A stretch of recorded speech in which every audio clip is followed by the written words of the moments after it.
그래서 이런 이 세 가지가 모두가 더 알맞게 어우러져서 저도 또 경제적인 이득을 볼 수 있고 채권자도 오늘 너무나 많이 좋아했거든요.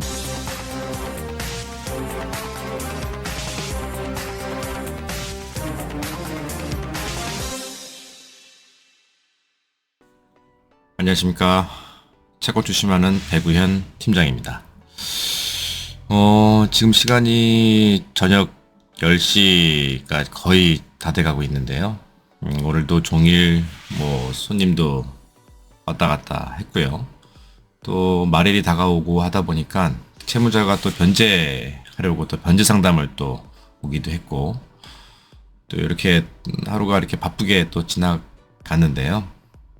오늘 가볍게 있었던 좀 특이한 케이스에 대해서 좀 설명을 좀 드려볼까 합니다. 저 같은 경우는 보통 이제 사무실에 나오면 제일 먼저 하는 것이 채무자의 신용 상태라든가 채무자의 변제 여력이 변동된 것이 있는지, 또 채무자의 주소지가 변동된 것이 있는지, 초본도 발급해보고, 조사도 해보고, 이렇게 하루를 좀 시작하곤 합니다. 그래서 그 이후에 우리가 방문해야 될 건이 있으면 또 채무 주소지 방문도 해보고요. 또 전화해서 변제 촉구도 하고, 또 이렇게 저희가 하루를 시작하면서 추심 행위를 좀 하고 있는데요. 2021년도 초에 우연하게 소개를 통해서 저한테 추심 의뢰를 했던 건이 있습니다. 금액은 그리 큰 건이 아니고요. 한 4천만 원 원금 정도가 돼 있는 건이었는데, 채권자가 여성분이고요. 채무자가 전 남자친구였던 거예요. 그래서 과거에 이제 여자친구하고 남자친구와 교제 중에 채무자인 남자친구가 여자친구한테 돈을 계속적으로 빌려가게 된 거예요. 사업상 필요하다, 때로는 내가 좀 어려우니까 돈을 빌려달라, 이렇게 해서 돈을 지속적으로 빌려갔겠죠. 근데 그 이후에 이 연행 관계가 정리가 되면서 채권 채무 관계가 이제 남게 된 거예요. 서로 감정도 당연히 이제 좀 안 좋아졌겠죠.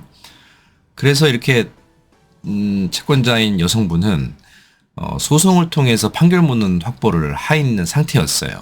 근데 이제 그때 시점에 채권자가 이 판결문을 가지고 저희 사무실에 찾아와서 뭐라고 얘기했냐면, 이 채무자가 도박쟁이다.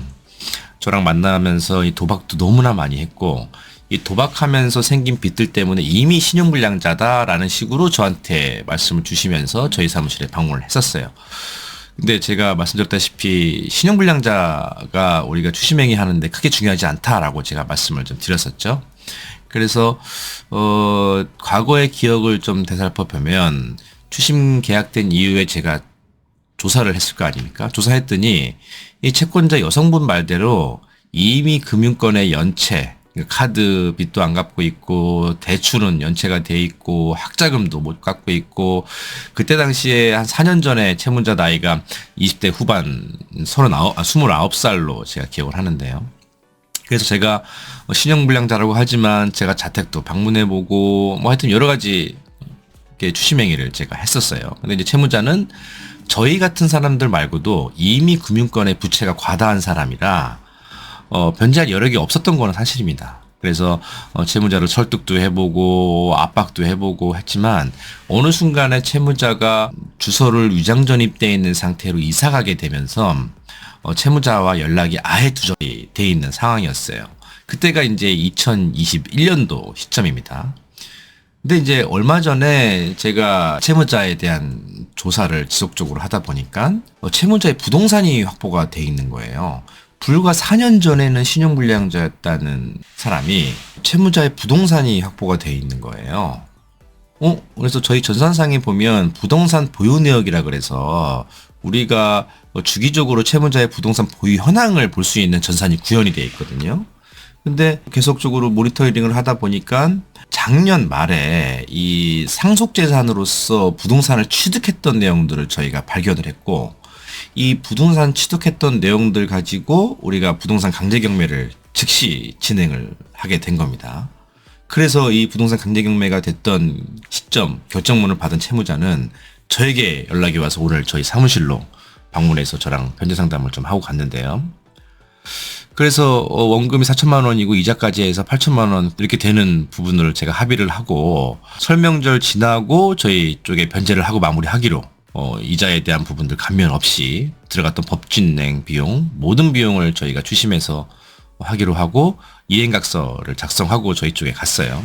뭐 이행각서라는 것은 뭐 법적인 효력이 있다고 보기는 어렵지만 우리가 판결문도 확보되어 있고 강제경매 결정문도 되어 있지만 제가 이행각서 받은 이유는 이게 심리적인 압박 효과를 주기 위해서 받은 거죠. 그래서 그 이행각서 안에 추석 명절 지나고 2월 중으로 2월 말일 전에 변제를 하겠다라는 이행각서를 받았고 강제경매는 당연히 아직 취하를 안 했고요. 이런 사항들을 보면 제가 어떤 말씀을 드리고 싶냐 하면 제 입장에서는 2021년도에 추심 계약된 이후에 한 횟수로는 4년 정도의 시간이 지났죠. 근데 이 시간이 계속적으로 저희가 가만히 멈춰 있던 게 아니고요. 제가 아침에 나와서 출근하면 하는 것처럼 초본도 발급해보고 채무자별로 계속적으로 부동산이 있는지 아니면 부채가 줄은 게 있는지 아니면 오히려 빚은 늘었는지 또 방문하면서 또 이사는 갔는지 이런 추심 행위들을 통해서 이 4년 동안에 있는 시간 동안 채권자가 저와의 계약을 해지하지 않고 저를 끝까지 믿어주셨기 때문에 이런 결과들 이게 어떻게 보면 좀 운이 좋다고 볼 수 있거든요. 채무자 보니까 상속재산이에요. 모친 앞으로 부동산이 있었는데요. 호르몬이의 모친 앞으로. 근데 그 부동산이 상속되면서 이 채무자가 그 부동산을 취득하게 된 거죠. 근데 이 채무자는 빚이 있는 사실을 막 까맣게 잊고 있었던 것 같아요. 그래서 부동산을 상속을 받으면서 그 부동산을 발견해냈고요. 그 발견해낸 부동산에 강제경매를 진행하면서 우리가 이 4년이라는 세월 동안에 못 받았던 이자에 대한 부분들, 원금에 대한 부분들을 다 회수가 가능한 상황으로 지금 만들어지게 된 겁니다. 그러니까 이 추심이라는 거는 가장 중요한 거는 제가 뭐라고 말씀드렸죠? 채무자가 신용불량자이든 도박쟁이든 서양이 안 좋던 그게 중요한 게 아닙니다. 가장 중요한 거는 채무자의 변제 여력보다 중요한 거는 채권자의 의지입니다. 채권자가 포기를 하면 안 돼요. 신용정보회사에 의뢰했더니 채권자 입장에서는 2021년도에 신용불량자라고 했던 부분들을 저 통해서 들었을 거 아닙니까? 그래서 그때 포기하고 그냥 저 안 할게요 라고 했었으면 우리가 지속적으로 모니터링 하는 부분들을 채권자가 혼자 어떻게 할 수 있었겠습니까? 저희 전산상의 채무자가 전산상에 등록이 되고 우리가 실시간으로 계속 모니터링 하면서 신용상태도 지켜보고 부동산도 조회해 봤을 때 이렇게 아주 운이 좋게도 부동산을 취득했던 내용들을 습득할 수 있었고 이런 부분들을 채권을 확보해서 강제경매로 회수한다. 이런 내용들이 흔한 경우는 아니지만 이 내용에서 우리가 얻어낼 수 있는 교훈은 채권자의 포기하지 않는 의지가 가장 중요하다. 두 번째는 담당자가 포기하지 않고 계속적으로 방문하고 추적하고 조사하고 이 채권을 덮는다는 저희는 표현을 쓰거든요.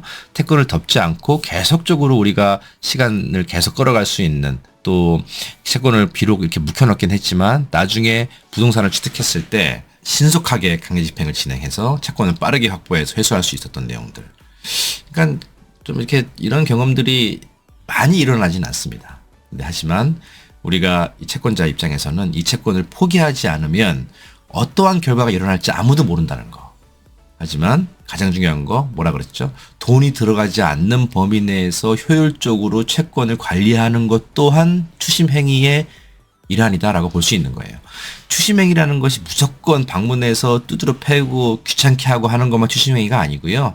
단기간에 회수가 안 되는 건이라고 판단된다고 하면 장기적인 계획을 세워서 지속적으로 채무자를 지켜보고 조사하는 과정 속에서 채권 추심에 대한 타이밍을 정확하게 인지하고 그 타이밍에 맞게 적재적소에 강력한 추심을 하는 것이 또한 신용정보회사에 근무하는 채권 추심 담당자의 역량이다라고 볼 수 있는 겁니다. 그래서 이번에 회수했던 이 4천만 원이 한 9천만 원 되는 이 채권 금액을 회수할 수 있었던 원인은 뭐냐면 첫 번째는 채권자의 포기하지 않았던 의지가 첫 번째고요.